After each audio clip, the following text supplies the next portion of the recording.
muitas dessas personalizações estão acontecendo com algoritmos de inteligência artificial, de machine learning, em tempo real.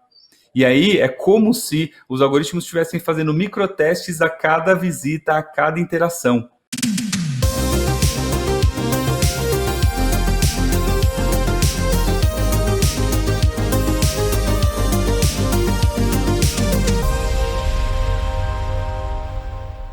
E aqui teremos juntas 4 pessoas que entendem tudo do assunto e vão dar uma aula de dados e maturidade digital. Vamos conhecer os nossos painelistas de hoje?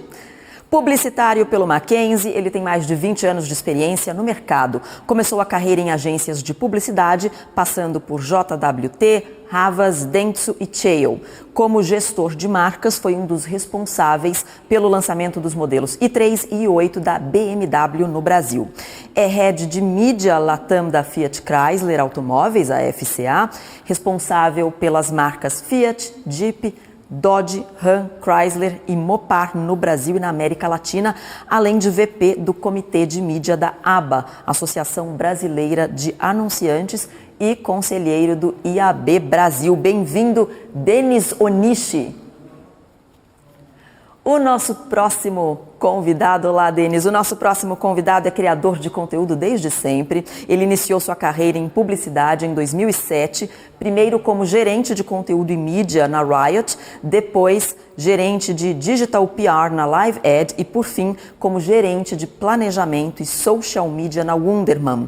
Nesse período, ganhou 2 leões em Cannes, ouro na categoria PR em 2009 e prata em 2010. Em 2011, fundou a New Vegas, agência independente da qual ele hoje é o CEO. Bem-vindo, Ian Black. A gente vê a fotinha do Ian aí na tela, porque o Ian está na Amazônia e a gente teve um probleminha de conexão com ele, mas ele vai entrar por áudio. O Ian já está aqui com a gente, já ele entra e inclusive ele vai ter que contar pra gente, né, o que ele está fazendo lá na Amazônia, porque eu estou super curiosa com essa história. Até já, Ian. Bom, dando sequência, ele é professor de Data Science para Marketing na ESPM e na FGV, estuda, pesquisa e desenvolve projetos de Digital Analytics, Business Intelligence, Marketing Attribution, Media Mix Modeling, Big Data, Data Mining, Data Science e Machine Learning. É presidente do Comitê de Métricas do IAB Brasil, cofundador e atual CIO da DP6, consultoria especializada em métricas e ciências de dados para marketing. Bem-vindo, Leonardo Naressi.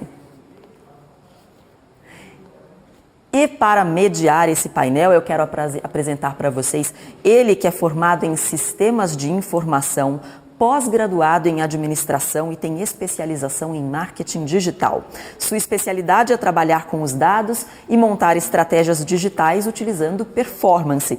Ele foi o responsável pelas áreas de BI e CRM na Sunset, no Citibank e na SPCom, sempre trabalhando no lado de exatas do marketing. É cofundador e CEO da Pets do Bem e da Just a Little Data. Bem-vindo, Denis Fair. Bom, todo mundo por aqui, todos apostos, vocês aí do outro lado que estão nos acompanhando, podem postar as suas perguntas no chat e durante o painel os nossos convidados vão respondendo algumas questões escolhidas aqui pela equipe IAB, ok? Então vocês já podem enviar as suas perguntas. Então vamos nessa? O palco, ou melhor, a tela é sua, Denis. Bom dia, pessoal. Bom dia. Muito obrigado aí pelas apresentações. Um prazer imenso estar aqui com o meu xará Denis, o Ian, Leonardo. Um prazer receber vocês aqui. Nossa missão de hoje aqui é falar sobre a importância da personalização, da experiência do usuário nas campanhas aí orientadas a dados, né? Acho que hoje em dia poucas são as campanhas que não têm ali a sua performance, as suas ações orientadas por dados. Eu aí como um cara ali na Just, de mercado há bastante tempo, venho trabalhando nesse lado de exatas do marketing, como foi falado, e o que a gente sempre faz é aprender muito, né? Implementar tudo que a gente pode com relação a dados previamente às campanhas, durante as campanhas, para que a gente possa aprender e dar sequência e criar conhecimento para a empresa, para a marca, para o anunciante, para a própria operação que está rodando isso. Então, acho que o papo vai ser muito rico aqui, e eu já vou chamar nossos convidados aqui para se apresentarem rapidinho e já no fogo aqui, já respondendo algumas perguntas, né? O poder hoje dessa cultura de dados, né, dessa cultura de performance dentro das empresas, ela é muito grande, né?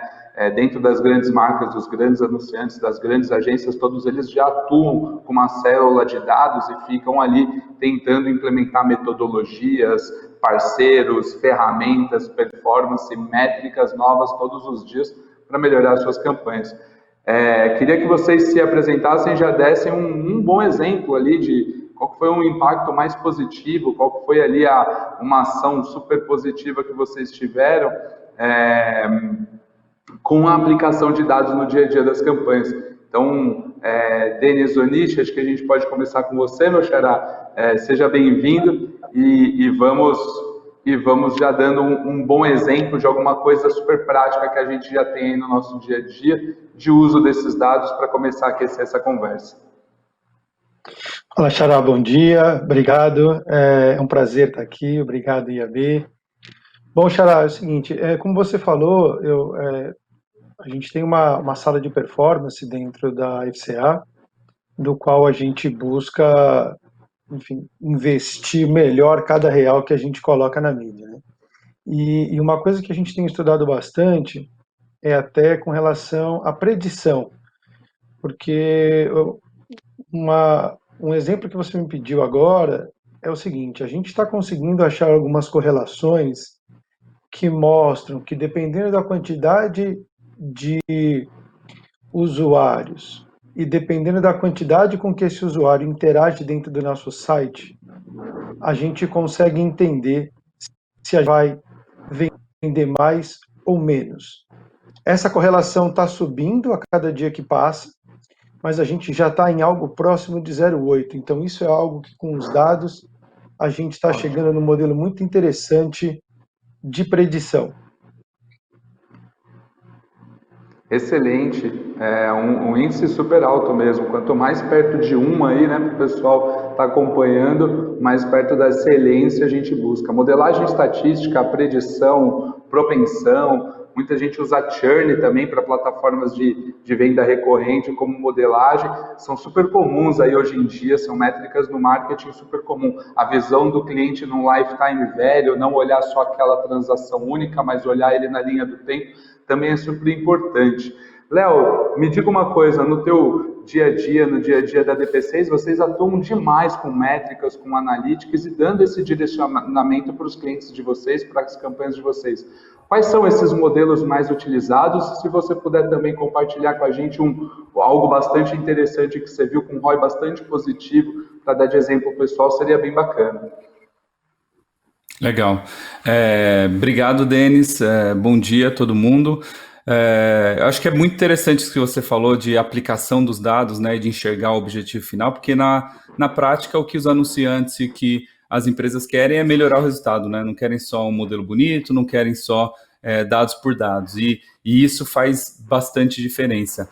Um dos aspectos que a gente mais trabalha na DP6 é na otimização, por exemplo, da jornada do consumidor, da jornada do cliente, né? E acaba, inevitavelmente, começando pela mídia, né?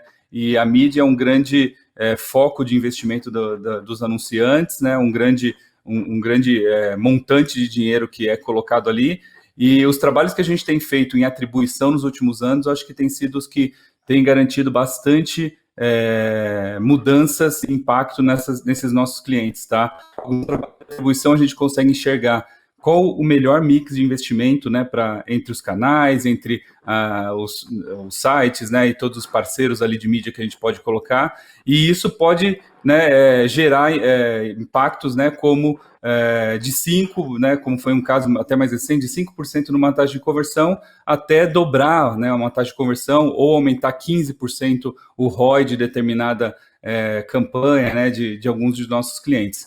Quando isso, porém, vem acompanhado de uma mudança na cultura, ou seja, colocamos processos e atuações um pouco mais amplas, não só numa especialidade, né? Vai além da mídia, vai integrar parceiros, integrar outras coisas, aí isso vai sem limites dentro das empresas, né? O Denis Onishi, na FCA, tem lá trabalha numa sala de performance muito impactante ali para a companhia e deve saber os resultados, né, que isso gera ali para a companhia no final das contas, no resultado de negócio, tá? Alguns casos de alguns anos atrás, a gente já trabalhou, por exemplo, em a mudança de conversão, que um processo desse, né, de otimização não só baseado numa tecnologia ou numa estatística, mas acompanhado de mudanças nos processos que envolvem o marketing, chegou a fazer a contratação de um determinado serviço crescer 890%, né, mais do que todo mundo esperava, e isso foi suficiente para criar o business cases para novos projetos, né?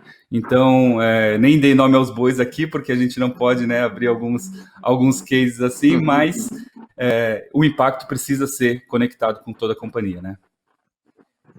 É impressionante. Um resultado desse, qualquer CEO, CMO aí, qualquer C-level quer ver dentro da sua operação.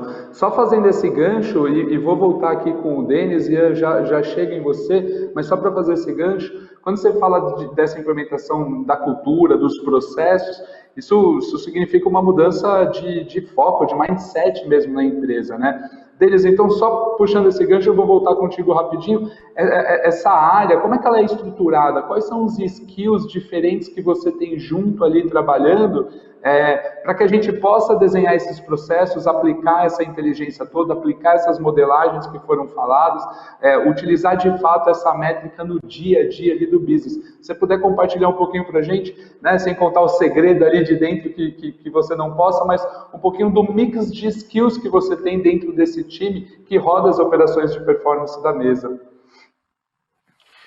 Olha, Denis, cara, a gente tem de tudo, na verdade, é até engraçado, né?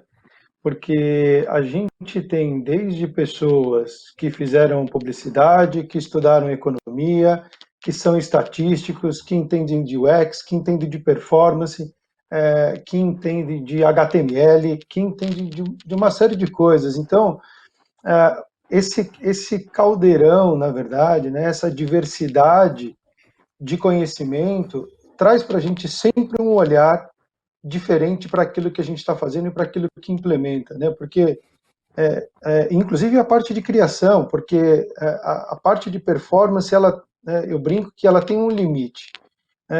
Vai chegar uma hora em que você, não digo que você vai chegar no auge da sua performance, mas passar a reduzir muito os custos por que a gente tem, passa a ser algo muito difícil dentro da mídia. O que faz a diferença é a criação. Então, é um mix de muita coisa, no final das contas, né? Eu acho que a gente tem...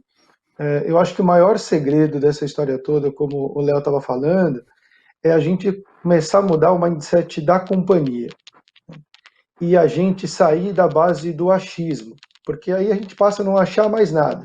A gente começa a trazer dado, a gente começa a trazer resultado, e isso traz fundamento, e do fundamento, com o resultado, a hora que você leva para um C-level, está ali. Né? E o resultado não é só o departamento de marketing que está dizendo, é o resultado que aparece na ponta, é o resultado que aparece na venda, é o resultado que aparece na contratação de serviço, como o Léo colocou. Então, a partir do momento que você vai ganhando punch, né, dentro da operação, e você vai provando cada vez mais que aquilo que você está trazendo é o que de fato está acontecendo, que tem fundamento e que está trazendo ganho, você passa a ganhar mais credibilidade, né? E a empresa passa, sim, a olhar com outro mindset para o negócio. Perfeito. Eu conversando com bastante gente aí no mercado, e a gente sempre fala, né, de tentar, né, os times aí de marketing, os times que rodam operações de performance, tentar sempre separar um pouquinho do budget para aprender, né? Então você tem lá 100% do teu budget do ano, legal. Planeja a tua meta, planeja todas as suas coisas, seus bônus, tudo que você precisa com 98%, 97%, 95% desse budget, dependendo da maturidade da empresa. E reserva ali um pouquinho, 5% dele para teste, para aprender, para errar. Daqui a gente não precisa trazer uma venda, daqui a gente precisa aprender, testar novos modelos, testar novos canais, novas segmentações, novas personalizações, né? Então esse processo, né, essa maturidade de um learning, né, always on aí é super importante para essas operações de performance, com esse mix de skills e de conhecimento que existe hoje em dia nessas mesas. Ian, te colocando aqui no papo, mas tentando dar uma invertida aqui na visão. A gente sempre falando das métricas do cliente, da personalização do cliente. O conteúdo tem que estar aderente àquele público, né? O conteúdo precisa estar aderente àquela realidade, àquele momento, né? Aquela segmentação. Então a gente está falando de propensão de cliente, como citou, então eu tenho aqui uns clientes mais propensos a um determinado serviço. O conteúdo precisa ser super personalizado também. Como se aplicar dados aí na criação, no desenvolvimento, às vezes até no roteiro ou no direcionamento de conteúdo. E seja bem-vindo da Amazônia, meu caro.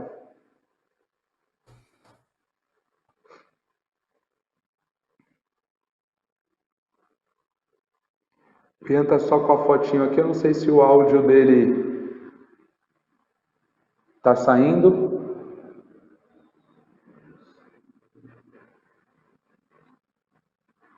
Eu acho que o áudio do Ian não está saindo, que aumenta a curiosidade do que o Ian está fazendo na Amazônia.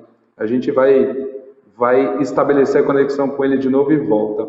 Léo, imagino que o Ian não está. O pessoal me avisa aqui se ele voltar. Léo, nas suas ações, né, puxando disso para conteúdo, como é que fica essa história aqui, né? Como é que a gente personaliza, direciona também o conteúdo para que ele seja adequado aí ao público? Obrigado, acho que agora eu consigo ouvir, né?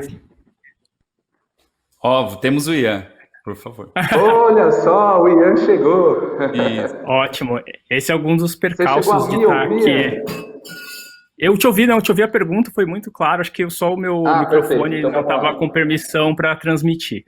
Eu acho que está aqui na Amazônia, acho que ela é muito inspirador, porque toda a forma da coisa funcionar aqui, ela é diferente do que a gente vai encontrar aí, por exemplo, em São Paulo, né? E eu acho que fazer essa conexão é super importante para entender como é que funciona o conteúdo. Eu acho que hoje na agência é importante destacar que todo e qualquer conteúdo que a gente desenvolve, ele tem base em dados, né? A questão é que tipo de dados que a gente usa. Na verdade, é um conjunto de dados que vai desde pesquisas de consumo do próprio cliente, ou a gente trabalha aí com parcerias com empresas de performance.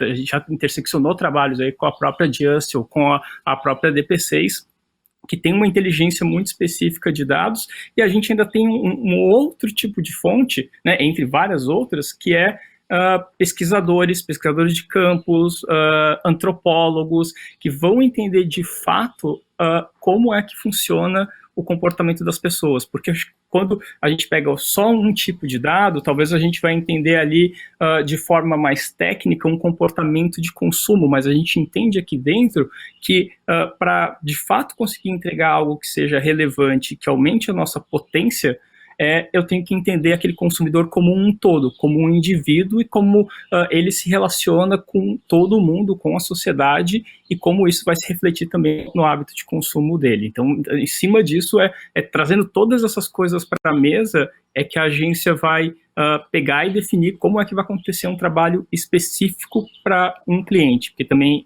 é isso, hoje a agência ela tem configurações muito específicas para cada cliente, e em cada cliente tem configurações muito específicas por projeto. Mas é entender, levar a máxima potência essa personalização do conteúdo para esse usuário.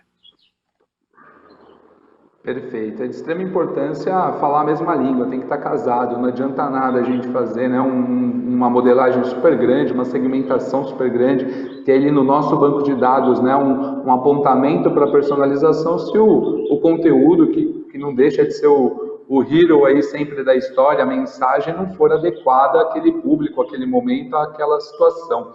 Quando a gente leva isso para as métricas, e aí volta ali no Léo, né, que a gente estava indo ali para o Léo um pouquinho antes, como que as métricas ajudam nessa história, Léo? Assim, o que você tem feito, o que você tem visto de direcionamento de performance de conteúdo. Eu em conversa com uma série de empresas ali que, né, criam produtoras de conteúdo, eles falam, putz, eu tenho o meu time aqui que pensa o conteúdo para as marcas, que pensa o conteúdo de acordo com as nossas estratégias, e tem aqui um time de ciência de dados, um time de analytics que ficam entendendo o que a galera está buscando, o que a galera está clicando, o que o pessoal quer saber, né? O que está crescendo rápido de busca no Google, para a gente gerar conteúdo sobre aquelas coisas que estão quentes para atrair público, né? Como que essas métricas ajudam os times criativos a criação ali de conteúdo, e aí emendo ali essa pergunta para o Denis, ali falando do time, esse time de conteúdo, esse time mais criativo, ele está junto com vocês, sentado com vocês na mesa? Como é que é essa integração ali no dia a dia? Então, primeiro o Léo e depois indo para o Denis. Legal. Essa é uma dificuldade que a gente tem na maioria das organizações, na maioria das empresas, porque são áreas separadas e a gente não deveria ver assim, né? Se coloca geralmente a área de conteúdo um pouco mais próximo das interações de redes sociais e colocam a área de performance de mídia, né, um pouco mais do outro lado de negócios, e a gente acha que são coisas diferentes. Só que quando a gente analisa a jornada e reconstrói, seja com atribuição, com uma análise até um pouco mais manual ou até um pouco mais estudo de caso, a gente percebe que os canais de interação do consumidor são guiados por ele, né? O consumidor é que diz. E muito dessa interação passa pelos conteúdos que são produzidos pela empresa, pelos parceiros, né? E por toda essa cadeia aí que envolve o processo de decisão do consumidor. Em alguns casos, né, como algumas pesquisas já mostram, é muito mais o conteúdo orgânico que leva o consumidor a embasar sua decisão do que propriamente o consumo ali da mídia, né? E aí os dados a gente tem, né? Quem está hoje acostumado a trabalhar com marketing digital sabe que as plataformas de analytics e as plataformas de análise de conteúdo, de mapa de calor e tudo que a gente tem ali, a gente consegue entender o que as pessoas estão buscando, o que elas estão querendo, o que elas estão interagindo, né? Só que se a gente trabalhar isso separado, a gente nunca vai reconstruir isso e colocar o conteúdo rei, né, que é esse hero, como você falou, importante, relevante no meio disso tudo. Então, olha o trabalho que o Ian tem de colocar tudo aquilo com antropólogos, né, com analistas, comunicólogos ali tentando estruturar isso, e no final das contas a gente resume em uma campanha, um player e outro, e simplesmente muda, né, o banner ou muda o criativo dali a partir disso. A gente precisa pensar na cadeia como um todo. Então, qual mensagem ele recebe, onde ele clica, ele chega onde essa mensagem está alinhada e por aí vai, né? A personalização do que a gente está falando agora é só um jeito de conectar esses pontinhos que eles já existem. A gente só precisa ter dedicação para conectar, né?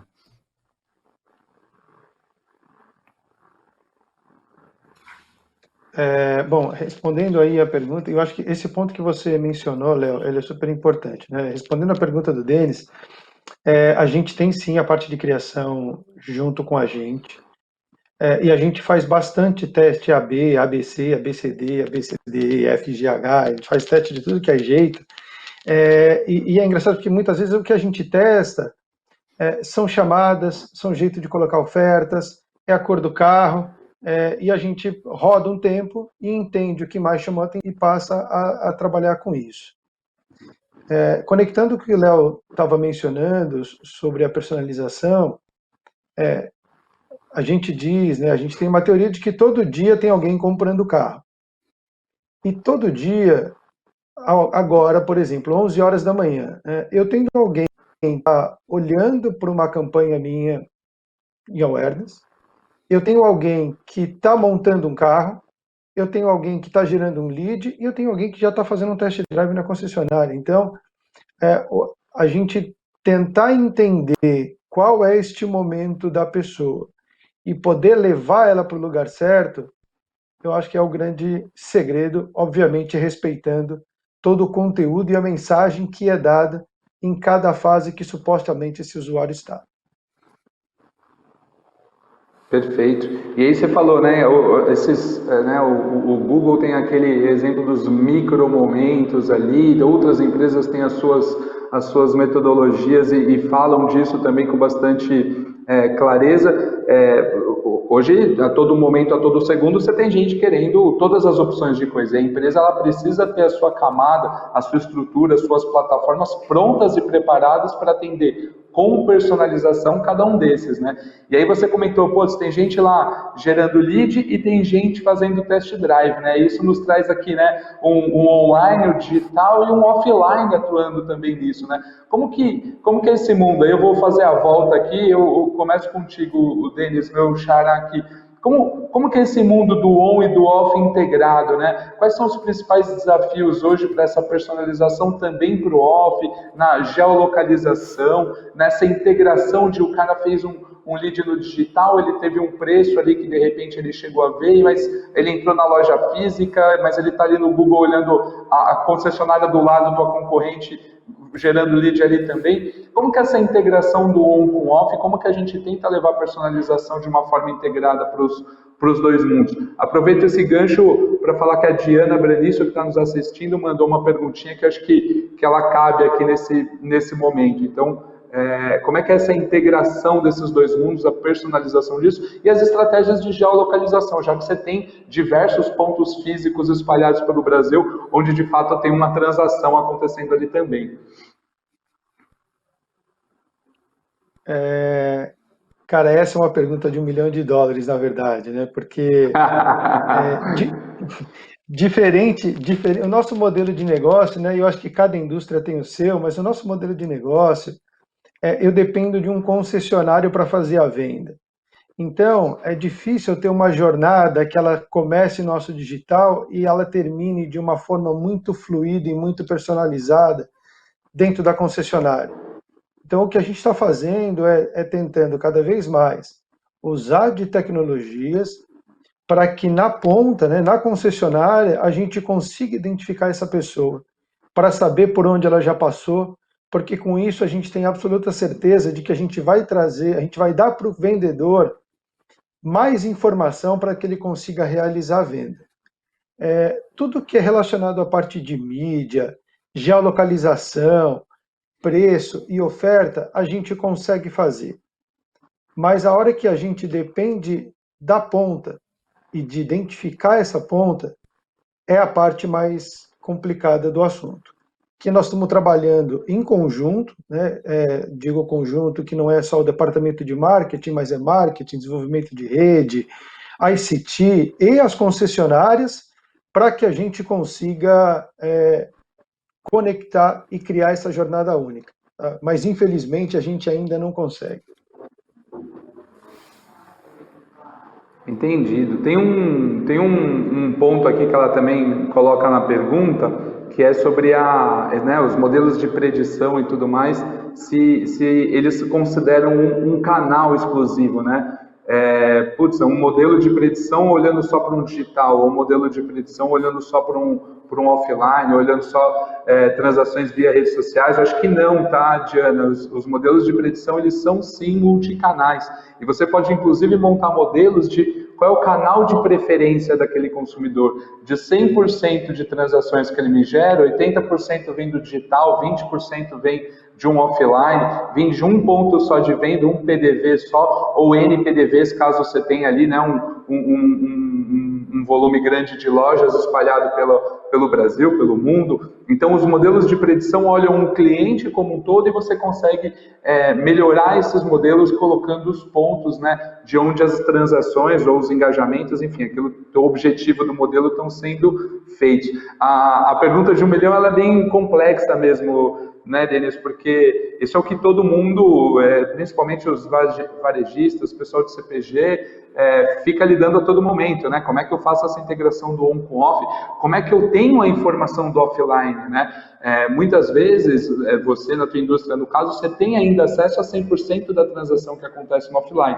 Muitas empresas, grandes marcas aí, Ambev, Heineken, P&G, Johnson & Johnson, as grandes marcas, muitas vezes não são elas que transacionam direto com o consumidor final, né? Isso fica na mão de um intermediário. E existe aí uma corrida muito grande para este first party data que a gente vê hoje em dia, né? Muitas empresas criando canal direto, os tais D2C, né? Os direct to consumers, criando suas células para gerar negócios direto para o consumidor final, para que possa coletar dados desse consumidor final e montar ali suas estratégias de venda, de personalização, pesquisas, lançamentos de novos produtos, testes, uma infinidade de ganhos quando você tem acesso a esse consumidor final. Então, o que eu ia perguntar para o Léo, e aí a gente volta para o Ian na sequência, como é que fica isso, Léo, nesses modelos que a gente olha para o multicanal e essa corrida que você vê do First Party Data, você que atua com diversos projetos e diversas métricas,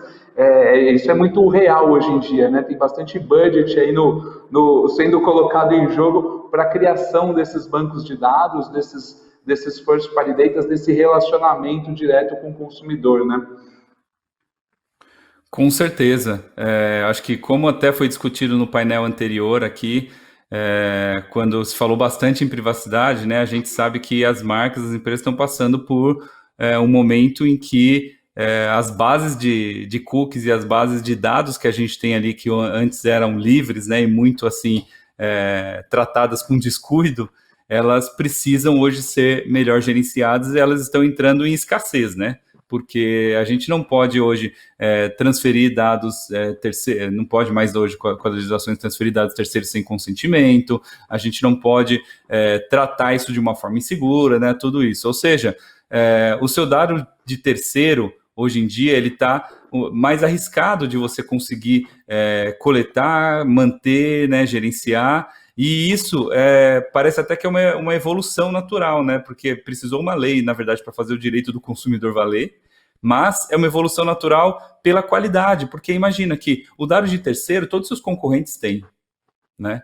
Agora, o dado first party, que é o que você conhece sobre o seu cliente e geralmente é um pouco mais profundo, que é como foi o atendimento dele na concessionária, né? No caso do Denis, tem um exemplo aqui do segmento. Qual foi o último computador que ele usou, né? Qual foi o último celular que ele comprou com você, né? Qual eram as preferências que ele já declarou para você numa pesquisa? Todos esses dados que as companhias têm, ele é muito mais valioso do que o mercado tem. Né? Só que hoje é mais fácil, ou sempre foi nos últimos anos, mais fácil comprar do mercado do que integrar os outros silos e departamentos dentro da companhia. O que está voltando é essa onda. Então, a gente precisa reconectar com esses dados que são mais valiosos, que estão dentro de casa, e precisam caminhar de volta para o marketing, para a mídia, né, para tudo isso. Só que você percebe que isso não vem de um departamento só, né? Cada um está num lugar diferente. E nesses dados first party, geralmente nas empresas, eles estão numa área de database marketing, de CRM, né? Ou de outro canal que gera essas interações, até de social hoje em dia. E isso está começando a acontecer. Tudo staff call center, tudo, né?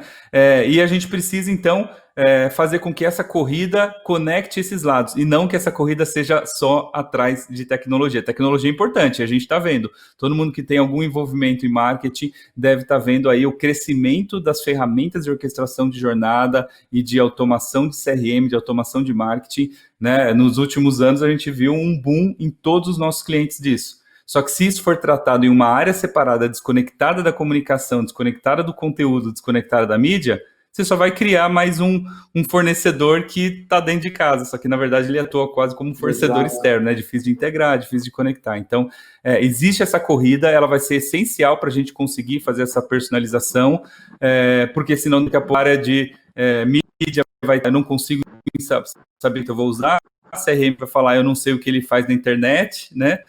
As áreas de vendas, atendimento, vai falar, eu não sei quem me ligou e por isso que eu estou transferindo de departamento para departamento. Isso não pode mais acontecer, né? Essa corrida está acontecendo, a gente precisa de tecnologia e de processo para ajudar as empresas a acompanhar essa velocidade.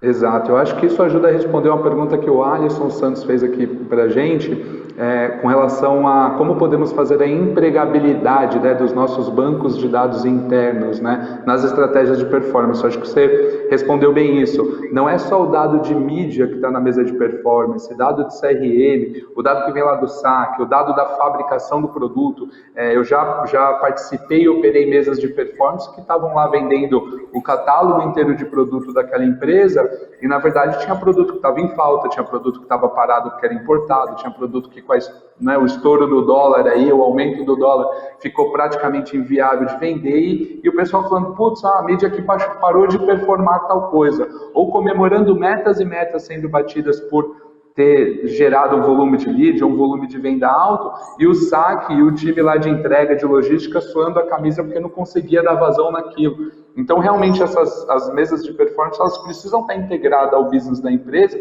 olhando todos os dados e não só dados ali de mídia, né? Não só dados daquela disciplina específica, né? Então, acho que responde um pouquinho aí uma das perguntas aqui que o Alisson nos fez. Ian, eu queria puxar para você, você comentou aqui que esse conteúdo, né, também ele é terceirizado, né? A gente está falando aqui da parte dos dados, da corrida dos dados de first party que as empresas estão tomando para si, estão internalizando as suas operações de performance. As empresas também estão internalizando os seus conteúdos. Como é que funciona essa relação com esses conteúdos terceirizados, blogs, vlogs, os vendedores, experiência do consumidor, enfim. Tem muita gente que terceiriza isso também e agora está passando a produzir internamente, né? Grandes marcas aí com as suas produtoras internas dentro de casa também. Acho que tem essa parte de você ter uma multiplicidade de conteúdos da própria empresa, né, em vários formatos, principalmente quando a gente está falando de entretenimento, mas acho que mais importante é como ela enxerga no mundo exterior, ou seja, no cotidiano de consumo de conteúdo das pessoas, a possibilidade de se comunicar também. Que você tem blogs, você tem vlogs, você tem comentários sobre os produtos nas lojas de varejo. Como você impulsiona isso, né? Como você faz com que isso aumente? Acho que talvez um bom exemplo que a gente pode pegar a partir de agora a gente tem a pré-venda de PlayStation 4, PlayStation 5 e de Xbox Series X. Né? As empresas de televisão, por exemplo, sabem que aí é um grande momento de você vender mais TVs 8K, porque é onde que essas TVs vão realmente funcionar muito, né? E aí você tem uma estratégia, que você pode ter uma estratégia aonde você começa a incentivar um tipo de conversa aonde se mostra a performance dessa TV associada a um item de desejo de consumo que vai ter uma demanda muito alta nos próximos meses, né? Já que a gente vai ter lançamento desses videogames. Então, muitas vezes, ou se antecipar, entender principalmente que conteúdos eu vou oferecer e como eles vão ter contextualizados na voz de outras pessoas, né? Isso é muito importante, que não necessariamente a minha, porque hoje quando você vai, sei lá, eu faço também muita pesquisa de ir para a loja, né, no varejo físico, e quando você chega lá e vai conversar com os vendedores, o que eles alegam que é muitas vezes decisivo na compra é essa pessoa ter tido contato com avaliações muito boas do produto, seja de amigos diretos ou de canais de terceiros que ele confia. Então, é importante também estar dentro dessa estratégia toda da marca, essa visão. Legal, ter uma visão um pouco mais ampla do que só, né? Aí é o que a gente está falando, tem muita informação que é pública aí ou é de parceiro, né? Então, quando a gente está falando de parceiro, ter esse relacionamento com o parceiro para ter o que o pessoal chama de second party data, né? Você ter esse relacionamento para ter essa informação do parceiro, ou criar ali os seus crawlerzinhos, os seus social listening, né? As áreas que ficam ali lendo, ouvindo tudo que o consumidor está falando na internet, para trazer isso também para o teu banco de dados, para trazer isso também para a tua modelagem, para o teu trabalho da tua mesa de performance do dia a dia, para caber na sua estratégia, né? Às vezes essa informação não está contigo direto na empresa, está aí pública de alguma forma na internet, de um parceiro seu que vende, e você consegue ter a leitura disso. Ter esse crawler, essas estruturas, essas plataformas é de fundamental importância aí para isso acontecer.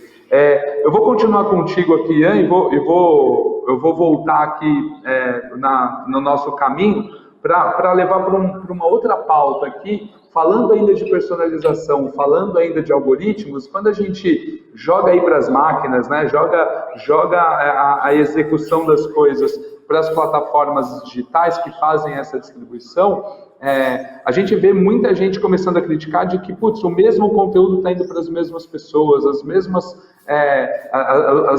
mesmos perfis, personas ou tipos de conteúdo estão indo sempre para o mesmo público. Como é que fica esse viés desses algoritmos, né? Eu tenho um livro que eu gosto bastante e muitas vezes eu cito ele, que é o Weapons of Math Destruction, Math de matemática, da Kate O'Neill, se eu não me engano, é a autora, um livro americano. Eu acho que não tem tradução ainda para português, mas é um livro que coloca em dúvida, né, ou que coloca, só levanta uma bandeira, na verdade, dos algoritmos todos que estão sendo criados, que faz com que essa personalização seja muitas vezes enviesada, né? Então eu tenho um algoritmo de contratação dentro da minha empresa que vai selecionar os melhores currículos e acaba sempre selecionando currículos, né, de um mesmo perfil, de um mesmo jeito, o que não permite talvez você ter uma mistura de pessoas, de pensamentos e tudo mais. Quando você fala das personalizações dos algoritmos de distribuição de conteúdo, será que não tem esse viés, né? Esses algoritmos têm o lado do machine learning, eles estão aprendendo isso com alguém, esse alguém somos nós, os humanos, e nós, humanos, temos uma série de falhas no nosso comportamento, né? Somos machistas, sexistas, vários istas aí que existem na nossa sociedade há muito tempo. Quem está auditando esses algoritmos, né? Como é que você vê essa automação de uma série de processos e que às vezes enviesada, talvez, por esses algoritmos? A gente já começa a se preocupar um pouco com isso, ou isso ainda é algo mais distante, um pouco mais para frente, quando a gente fala aí dos conteúdos e das operações de performance? Legal, acho que tem hoje, principalmente na academia, né, um debate gigantesco sobre o quanto os algoritmos são desenhados a partir de uma única lógica, né, e é uma lógica normalmente masculina e branca com um viés eurocêntrico. E o quanto isso você, de fato, privilegia mais um grupo e desprivilegia outros. E daí isso mostra, mais do que tudo, a necessidade da gente começar a pensar na diversidade, né? E sempre quando eu falo de diversidade e todas essas questões, eu gosto sempre de trazer e reforçar da importância disso de um ponto de vista institucional e não individual. Não é sobre, eu sou um cara machista ou não, mas a estrutura que a gente vive e que produz todos os conhecimentos, ela vive dentro dessa lógica. Então, você trazer pessoas com pontos de vista distintos, né, e que eu acho que quando a gente fala de diversidade é isso, né, é uma pessoa que enxerga o mundo de uma maneira diferente, a potência que você tem para desenvolver a sua tecnologia, desenvolver as suas estratégias para que ela dialogue melhor com o público, né, ou com os diversos nichos de consumidor, ela aumenta consideravelmente. Então, é por isso que eu sempre bato, assim, e também por isso que lá na agência a nossa estrutura, o núcleo dela é muito pequeno, e a gente cresce conforme a necessidade ou o objetivo do projeto, né? Então, se é um projeto que eu vou falar, por exemplo, de bens de consumo para mulheres negras, eu vou montar um time predominantemente de mulheres negras, porque a perspectiva desse grupo é que vai ser fundamental para eu criar o melhor tipo de conteúdo e o melhor tipo de campanha, de estratégia, inclusive de mídia. Porque provavelmente a utilização dos meios digitais e principalmente de meios móveis, ela vai ser distinta do que outros grupos, que talvez mulheres brancas, ou mesmo de pessoas brancas, talvez orientais, por várias questões, por atravessamentos econômicos, sociais e culturais. Então, assim, a importância de a gente trazer cada vez mais para o nosso meio essas perspectivas. Quando você fala de personalização, não é só a personalização da base, do algoritmo, da modelagem em si, mas dependendo dos nichos de atuação, do teu objetivo de negócio, também trazer essa personalização ou essa mistura para as pessoas que estão formando todo aquele conteúdo e tudo mais. Então, é um ponto de vista, acho que necessário e excelente. Quando a gente vai para a operação em si, Denis, meu xará, vou contigo e depois passo para o Léo. a gente, né, enfim, eu sei que vocês atuam lá, mas não precisam falar só da FCA, acho que da tua visão até maior aí de mercado, as empresas aí hoje, elas acreditam cegamente nesses algoritmos que existem nas grandes plataformas de distribuição de conteúdo ou nos próprios modelos que elas fazem dentro de casa, porque, obviamente, quando você implementa uma modelagem estatística, aquilo te dá um lift de resultado, você tem um acréscimo do resultado. Vamos fechar o olho e acreditar nisso 100%, ou já se começam algumas estruturas a pensar sempre em deixar, calma aí, vamos fazer os tais testes AB também com relação a isso, com relação a target, com relação a conteúdo, para entender se a gente não está enviesando o nosso próprio produto, o nosso próprio algoritmo e acabando, né, aquela coisa de cansar o consumidor, né, porque a gente acaba fazendo uma frequência muito grande sempre no mesmo público. Tudo super personalizado, mas grandes frequências dentro de cada um desses públicos pequenininhos e enviesado pela performance do algoritmo. Isso é uma preocupação hoje das marcas, dos anunciantes, das plataformas, ou você não vê isso ainda como algo sendo discutido no mercado? Ainda vamos cegamente nos algoritmos que o resultado está aí e temos meta para bater? Eu acho que, na verdade, Xará, tem dois pontos que são importantes, né? Eu acho que a primeira reflexão que você tem que fazer, aí como você pediu para a gente olhar um pouco mais distante, não só na FCA, mas a primeira reflexão é a seguinte: se você não testa, você está confiando cegamente no algoritmo. Eu acho que esse é o primeiro ponto, porque você está entregando à mão a responsabilidade para que a máquina faça tudo. A partir do momento em que você testa e você começa a entender que outros resultados podem vir, isso vai te abrindo um leque de possibilidades. Então, eu acho que na medida em que você vai testando e você vai abrindo, eu acho que do mesmo jeito que você falou ali da gente ter aquele dinheiro para fazer teste, eu acho que a gente precisava incluir também esse teste, vamos chamar do próprio algoritmo, né? Para a gente poder entender qual é o tipo de camada que vem, né? Eu vou dar um exemplo para vocês, mas, por exemplo, eu vou ter que usar a indústria porque é algo mais tangível que eu tenho, mas, por exemplo, quando a gente lançou um modelo novo de um carro sedã, a gente foi numa segmentação de quem tivesse filho, né? Ou quem estivesse procurando coisas de bebê, essas coisas todas, porque racionalmente é a primeira segmentação que você imagina, né? Puta, a pessoa precisa de um carro maior com porta-mala porque a família está aumentando. Mas a gente começou a fazer alguns testes trabalhando outras audiências em outros momentos, que até não tinham tanta correlação com isso. E a gente descobriu uma segmentação, por exemplo, de pessoas que estavam procurando apartamento.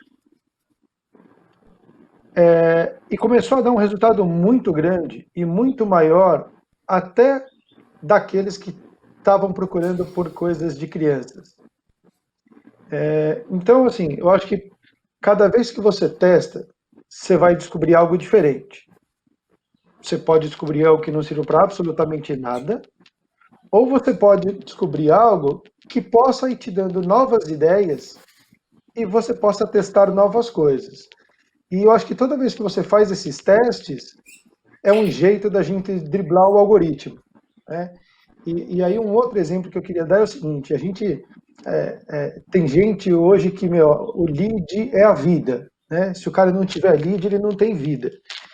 Então, o lead é o KPI máximo da conversão, ou da venda, ou qualquer coisa que seja. E a gente, num determinado momento, resolveu parar de otimizar para o lead. Isso quer dizer, eu vou dizer para a máquina que eu não quero mais otimizar para o lead. Deixa o usuário livre e ele faz o que ele quiser. A gente aumentou a quantidade de lead. Então, eu acho que ele é um assunto hoje pouco trabalhado. Eu acho que existe pouca consciência com relação ao viciar, né, o algoritmo. Mas, ao mesmo tempo, eu sugiro, faça mais testes. Vão ter surpresas incríveis. Perfeito, perfeito. Eu vejo isso, eu já fui de agência também, lembro quando o pessoal chegava para mim com as tais personas, né? O time de planejamento, o time de estratégia, Denis, temos aqui a persona ideal para esse produto, né? A tua operação de mídia tem que impactar essa persona, né? Vamos ter uma cobertura de 80%, 90% exatamente desse perfil aqui. E às vezes essa persona era uma persona projetada e quando a gente ia para a realidade não era bem aquilo, né? A gente outras coisas, outras personas, outros perfis de pessoas é que consumiam mais o produto do que de fato a persona projetada, né?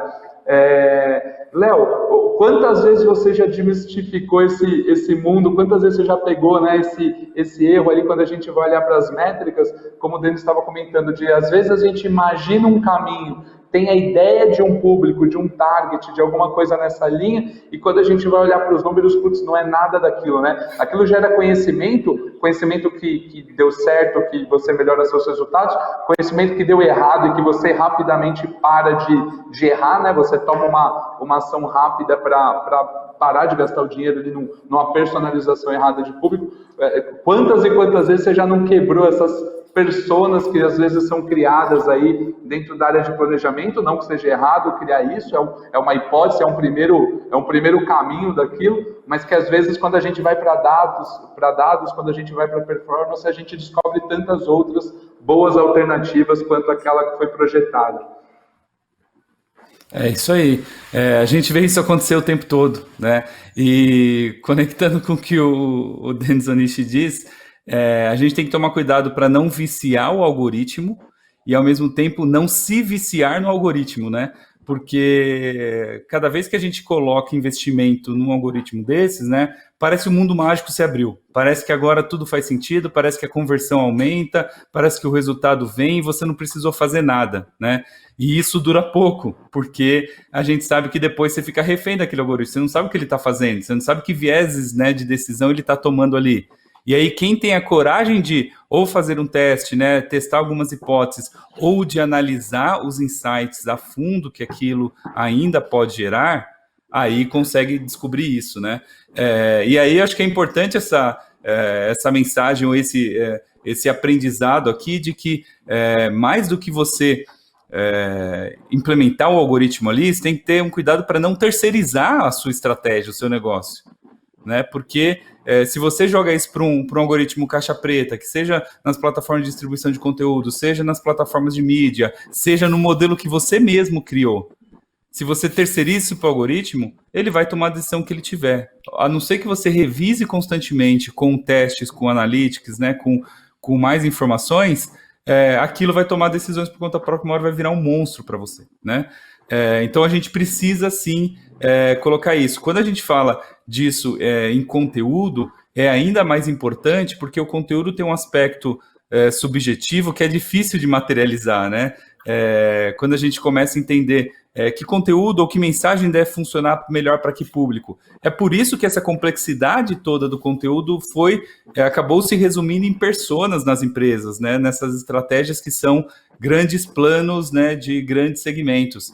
Era um jeito de facilitar, era um jeito de simplificar a vida para tomar essas decisões. Só que à medida que essa sementinha é colocada, você descobre muitas coisas ali da execução. Algumas muito, muito boas, né? Do tipo, olha, acertei, esse público realmente está comprando esse produto, ele está satisfeito, ele está acontecendo isso. Alguns, né, aterrorizantes, do tipo, olha, eu mirei aqui, né, num bicho, acertei no outro, e agora estou surpreso que eu fiz uma segmentação totalmente errada.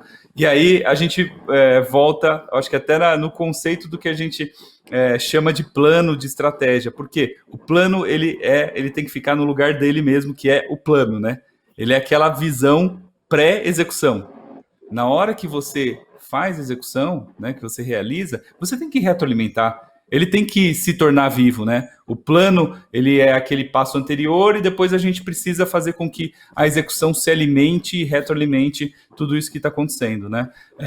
E só assim a gente vai conseguir tirar esses vieses, né? É mais ou menos igual quando a gente define uma regra para, seja aprovação de crédito, seja para definir os melhores clientes, né, ou para definir determinado segmento, e ninguém revisa aquela regra por anos. Depois de 10 anos você vai ver, você está recusando clientes bons, você está perdendo dinheiro, né, e tudo aquilo está acontecendo sem que ninguém tivesse reparado que não foi estudado ali em detalhe, tá? Se a gente não faz isso, a personalização, ela acaba, né, diminuindo a força. E a personalização, ela precisa estar ali constante, né? Ela precisa dessa execução, enfim, dinâmica, né? Perfeito. O Fernando Koga fez uma pergunta aqui que eu acho que cabe para você aqui, Léo, nesse negócio que a gente está falando de teste, de personalização, de aprender. Ele comenta aqui que para se fazer um bom teste, né, é necessário uma grande amostra de dados, né, para que você tenha uma relevância estatística naquilo que você está fazendo.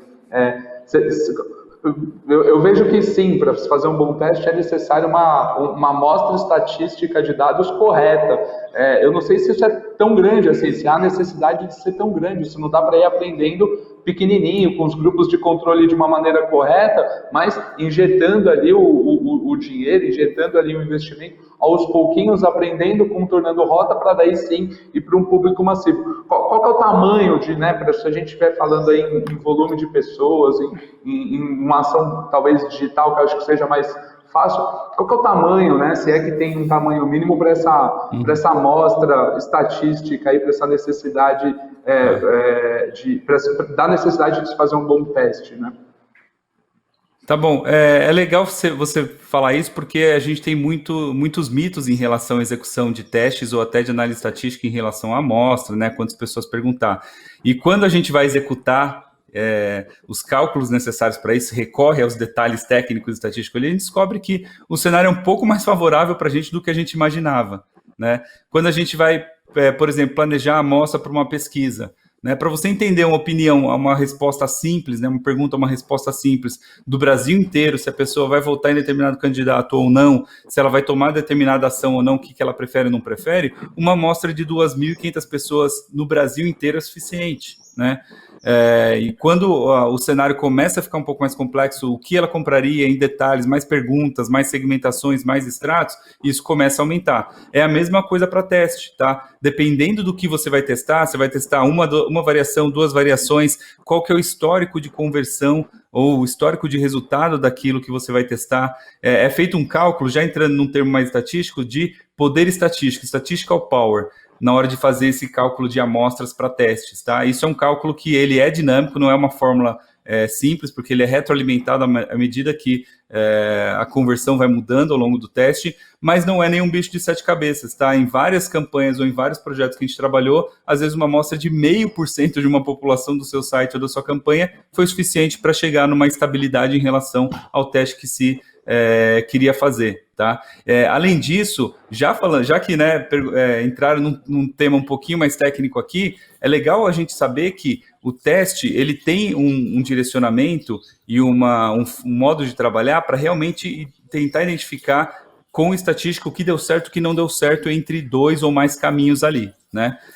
Mas o que até se falou antes aqui, os 2 Denis, né, falaram aqui antes, foi que muitas dessas personalizações estão acontecendo com algoritmos de inteligência artificial, de machine learning, em tempo real. E aí é como se os algoritmos estivessem fazendo microtestes a cada visita, a cada interação. Isso é uma tendência, tá? Algumas coisas são estratégicas que a gente faça separado em testes. Algumas outras, é legal que você deixe o algoritmo ir aprendendo e te fornecendo as melhores personalizações. Nesse caso, os algoritmos que são empregados, eles exigem uma amostra menor. Eles usam algumas técnicas, né, como alavanca de dois braços, aí, Two-Armed Bandits, ou algo parecido, ou um approach de estatística mais bayesiana. Pronto, parei de falar termos técnicos, tá? Algumas dessas abordagens, elas conseguem ajudar a prever ou otimizar na 10ª rodada, né? Na 11ª, quando o caso é muito simples, na 3ª rodada você já personalizou um conteúdo com muito mais precisão, né? Então existem cálculos para isso, não me preocuparia muito com ser muito grande, não, porque a maioria dos testes e das experimentações, principalmente no começo, são simples e vão exigir uma amostra ali diminuta ao que você imagina da população, né? Perfeito. Quando eu vi a pergunta aqui do Fernando, eu realmente levantei essa bola, porque realmente isso é uma dúvida que toda hora aparece também ali para a gente na Just, não, mas eu preciso de muitos dados, eu preciso de um volume muito grande para ter certeza Cara, não precisa, né? Existem meios que você né, o que você, estatisticamente falando, consegue fazer as suas ações com poucas informações. O que você falou é o mais correto, assim, com 2.500 pessoas você consegue projetar algumas coisas até olhando para o Brasil. O importante é que essas 2.500 pessoas estejam estatisticamente corretas, representando o todo, né?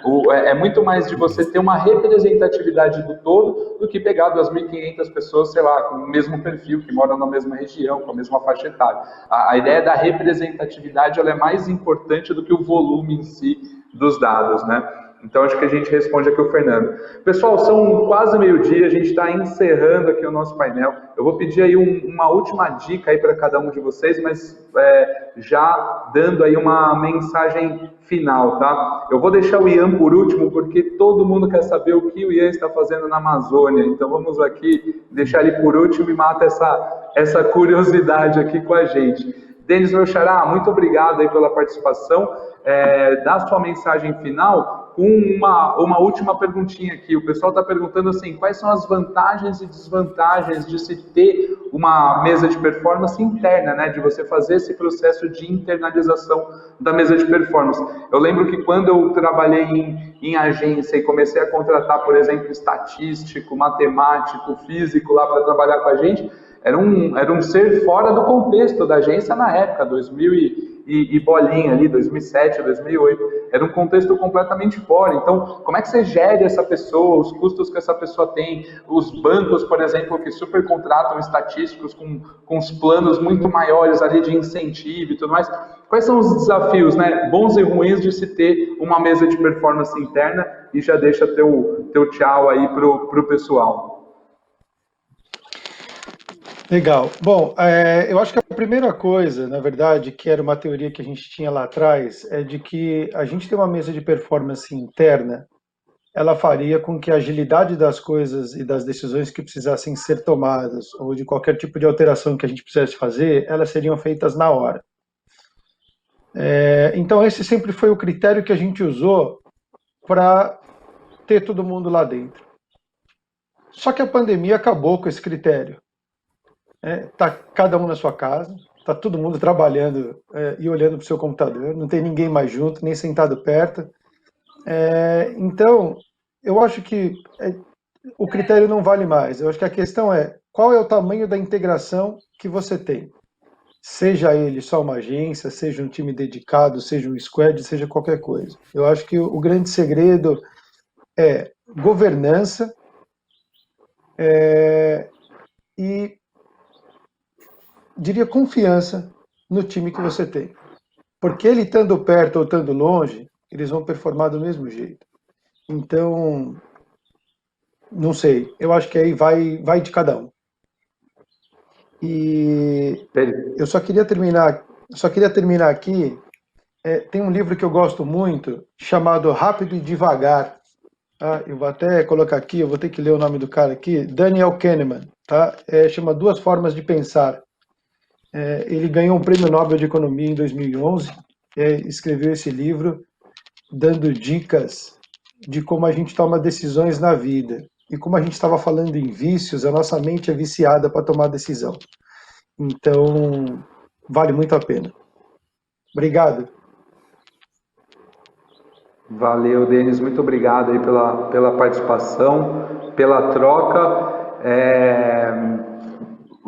Como uma última perguntinha aqui que o pessoal deixou, Léo, para você, o pessoal fala assim muito de como que a gente conscientiza, a Gabriela, por exemplo, mandou aqui outras pessoas, Gabriela Santana e outras pessoas, como que a gente conscientiza o cliente de parar de olhar só essa métrica do marketing, da mídia, daquela caixinha da área dele, geralmente de mesa de performance. Por exemplo, como o Denis citou lá atrás, do CPL, né? Como que a gente olha além do CPL, do custo do lead, e vai para o custo da transação, mesmo para o CPA, do custo de aquisição, ou do lifetime value, né? Eu acho que é fácil mostrar para qualquer CEO, CMO, que ele vai preferir pagar 10, 20, 30 reais a mais num lead, ou 50, 100% a mais de um lead, se ele vai te dar 200% a mais de resultado financeiro lá na frente, né? É muito mais ter um storytelling correto desse número e dessa visão até o final ali da ponta, para apresentar ele, do que a tomada de decisão em si de pagar mais ou menos o custo do lead, né? É isso mesmo. Para a gente levar isso adiante, né, e tomar uma decisão um pouquinho mais embasada, a gente precisa entregar essa inteligência relevante para quem vai tomar essa decisão. E se você continuar falando de custo de mídia e performance de mídia, né, para o executivo, né, para o CEO da empresa, para o executivo-chefe aí da empresa, ele vai tomar decisão em relação a isso como se fosse, né, o time de futebol dele, né? O técnico ali olhando de fora. Mas se você entregar não essa métrica o outro lado da história, né, e se houver espaço na companhia para arriscar isso, né, aí sim a gente consegue mudar essa percepção. E é legal falar, né, o que a gente tem que esperar então do resultado da personalização da comunicação, da personalização da jornada, né? A personalização, ela não faz mágica, ela não faz você dobrar o seu resultado e destronar o seu concorrente de uma hora para outra. A personalização, ela eleva seu resultado, porque ela faz com que aqueles clientes que não estavam conseguindo chegar no final, cheguem ao final que eles desejam. Mas a gente já tem perfis hoje que são muito insistentes, tem clientes hoje que são obstinados, você atrapalha ele e ele ainda compra com você, né? Ou seja, o que eu estou querendo dizer com isso? Você vai aumentar seu resultado, suas vendas vão aumentar. Agora, o que vai realmente transformar é o seu ROI, porque o resultado que ele gera para você não é só de incremento, mas sim de eliminação de desperdícios. Porque você deixa de olhar, você deixa de gastar, né, dinheiro ali, seja de mídia, de outros canais de comunicação, com aqueles que não importam, porque você tem uma visão um pouquinho melhor e um pouquinho mais aprimorada. E não precisa ser a grande mágica. Só da gente fazer aquele feijão com arroz, né, de qual a mensagem que ele clicou no banner ou na peça, no criativo. É a mesma da landing page que ele chegou. É a mesma oferta que ele colocou, está disponível, seja no carrinho ou onde ele colocou. É aquela experiência que ele recebeu quando ele fechou a compra ou fechou o lead ou ele recebeu o produto ali, o serviço. Só de fazer esse caminhozinho e ir até o final sem você descabelar o cliente, né? Você já está personalizando a jornada dele com um resultado interessante. Então a gente precisa tirar esses mitos, olhar para Analytics, tudo que vocês olharem, olhem com Analytics, né? Então, Machine Learning, Analytics no Machine Learning para descobrir o que funcionou, né? Mídia, Analytics na mídia, conteúdo, Analytics no conteúdo, Social, Analytics no Social, porque aí você vai descobrir o que dá ou o que não dá para fazer, tá? O restante é extrair o melhor de cada disciplina, dos dados, da tecnologia, do conteúdo, né, bem estruturado para fazer essa roda funcionar. Essa é a minha recomendação para vocês. Perfeito, muito obrigado, meu caro, muito obrigado aí pela sua participação. Você falou no comecinho sobre os modelos de atribuição, né? Super importante isso, né? Quando o pessoal fala aí de CPL, CPC, CPA e fica olhando sempre aquele last click, né? Olhando sempre o custo do último canal que o consumidor interagiu. Diversas mesas de performance hoje utilizam ainda como pilar ali, né, de atribuição, o last click, mas para um mundo cada vez mais integrado, cada vez mais conectado, onde on e off se misturam, o modelo de atribuição passa a ser importante, né? E aqui não tem receitinha de bolo, cada empresa, cada indústria vai se achar ali em qual melhor, né, o peso de cada um dos canais, o peso de cada uma das coisas como que deve distribuir isso, porque não tem uma receitinha de bolo para modelagem de atribuição. Mas muito bacana o conteúdo. E o pessoal não para de me perguntar o que você está fazendo na Amazônia. Deixa seu tchau aqui pra gente. Conta essa experiência final aí pra gente encerrar. Legal. Primeiro agradecer aí Denis, Léo. São pessoas que eu admiro, eu respeito muito. E tenho a honra a maioria de vocês, nosso trabalho se atravessarem. Obrigado também, pessoal do IAB, pelo convite, pela confiança, principalmente o pessoal da técnica aqui, que conseguiu viabilizar minha participação, ainda que com voz. De fato, estou na Amazônia, estou de férias, na verdade, né? Estou de férias e vim passar os dias aqui em Alter do Chão, que é a região de Santarém, do Pará, e também conhecida como o Caribe da Amazônia. Teve um pouco mais de contato não só com a natureza, mas principalmente com as pessoas que vivem aqui e convido todos a fazerem o mesmo nesse momento em que a consciência e a responsabilidade ambiental se fazem cada vez mais urgentes e necessárias. Então esse fica como meu principal recado aí para o final para esse evento. Muito obrigado, Ian. Pessoal, muito obrigado. Acho que o nosso painel aqui se encerra. A gente passou até uns minutinhos aqui do projetado, 8 minutinhos aqui do projetado, mas acho que foi de bastante riqueza aí o conteúdo, a troca. E eu, Denis, aqui também agradeço todo mundo que está ouvindo, todas as perguntas. Acho que do nosso painel aqui, encerramos. Espero que bem-sucedidos aqui na nossa missão de hoje. Muito obrigado, IAB, pelo espaço aí que vocês nos deram.